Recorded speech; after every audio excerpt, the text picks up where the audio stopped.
Cortisol detox is the wrong fight. Your hormone isn't broken. The system producing it is.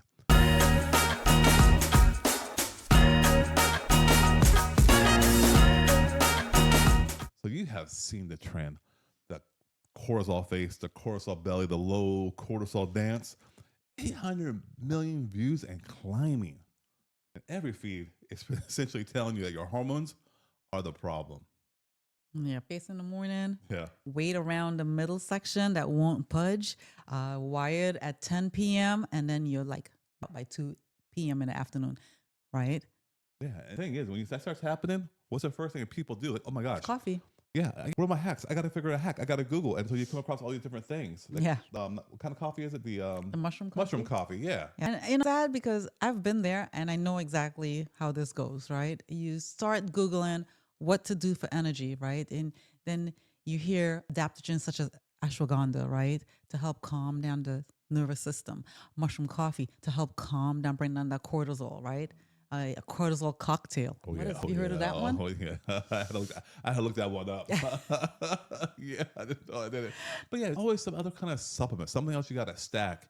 And even when you do it, it still doesn't do anything. It may take a little time. Oh, yeah, I feel good for like a week. Well, that maybe could have been like a placebo effect. Like you're doing something, but really not doing anything. You know, I just feel that people are being sold the wrong fix all the single time.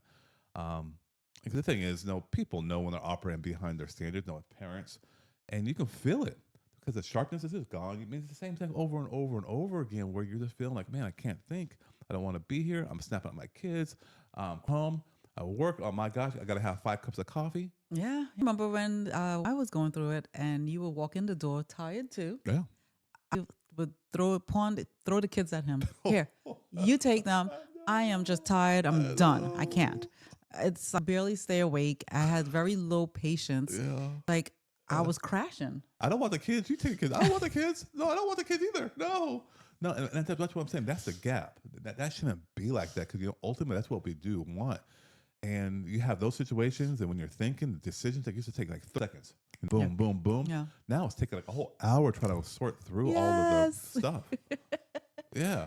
It's just a totally different version of yourself, right? That your spouse seeing, or even you're seeing, right? And it's just you start to feel guilty internally. That quiet guilt it starts to build. Yeah, and that's a wrong way to be motivated. Is to be motivated by the guilt. That's a really toxic, bad emotion to be led from.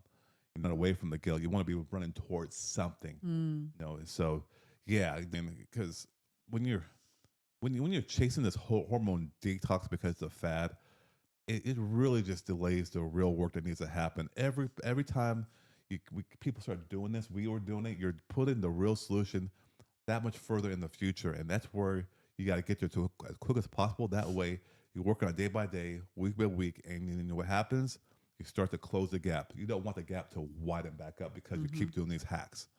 When I think about this, it's like okay, well, how come everybody's blaming cortisol? Is it really truly a villain?